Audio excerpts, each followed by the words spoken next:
En 2005, il est vrai que les gens se posent beaucoup la question « À quoi sert l'armée canadienne ?» Le Canada, actuellement, se sert de son armée principalement pour aider les gens à reconstruire leur pays, à stabiliser la situation politique et vraiment pour faire de l'aide humanitaire.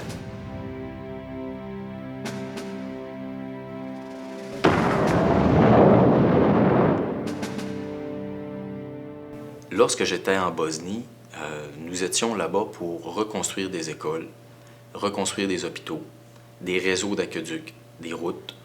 Nous sommes en théâtre opérationnel pour aider les gens à reconstruire leur vie, à reconstruire leur pays.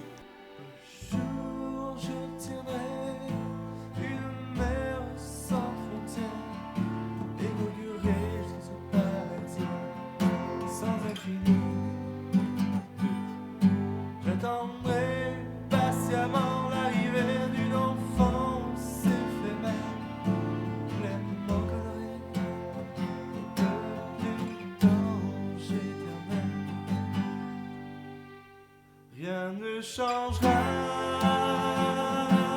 ce monde, du moins ce qu'il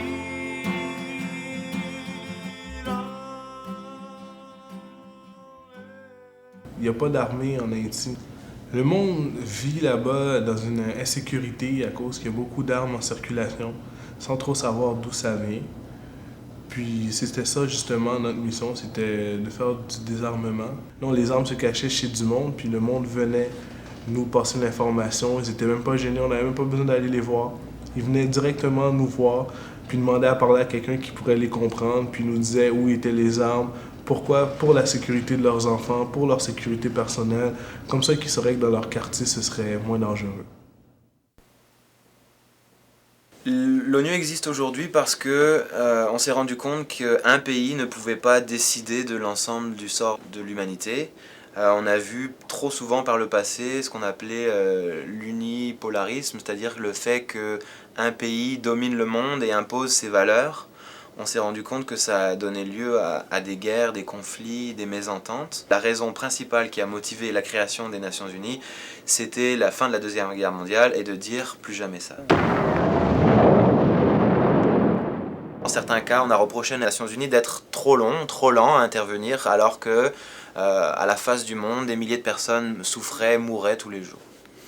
Les Nations Unies n'ont pas un pouvoir de législation et n'ont pas un pouvoir d'imposer aux États quoi que ce soit. Elles ont un pouvoir de recommandation, de soutien, de support, d'aide, mais n'a pas vraiment de pouvoir législatif. Mon expérience personnelle en mission, c'était très valorisant lorsqu'une fois on a été dans un orphelinat où le monde avait ni table ni chaise, et c'est du monde qui était pas mal délaissé et abandonné. Puis que nous, on s'était mis comme objectif de faire des tables, des chaises, puis faire de la distribution. Puis la journée qu'on a été faire la distribution, en fin de compte, c'était de voir la joie, puis le monde était vraiment content. C'est du monde qui nous connaissent pas, qu'on connaît pas, puis juste savoir qu'on a aidé ce monde-là à ce que leur vie aille mieux. Fait qu'on a construit tout avec du bois qui venait de là-bas. On a construit des tables, chaises, puis des petits lits. Puis on a gravé le nom de chaque enfant dessus. Ça fait qu'eux autres, ils savaient maintenant qu'ils avaient quelque chose qui leur appartenait. Voir le visage de ces gens lorsque tu leur apportes réellement ton aide, ça change une personne profondément. Ça amène de grandes réflexions, de grandes remises en doute aussi, de grandes remises en question, surtout quant à la sécurité et au niveau de vie dont nous disposons ici.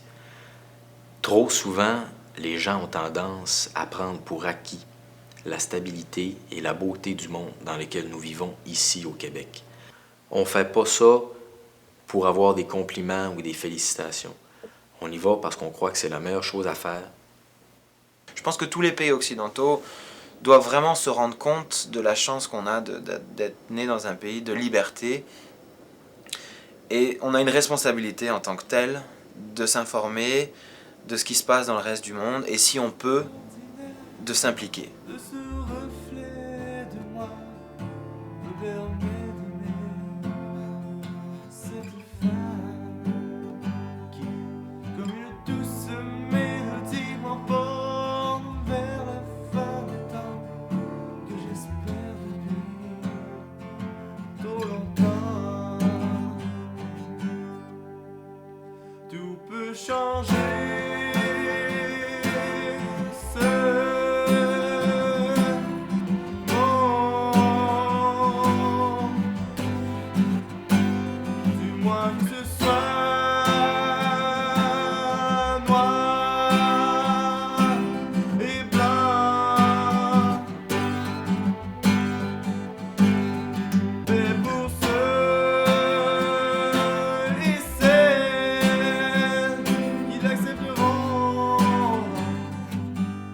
souhaite à tous les soldats réservistes de vivre au moins une fois la chance d'aller à l'étranger pour aller participer à des missions d'aide humanitaire, des missions de paix.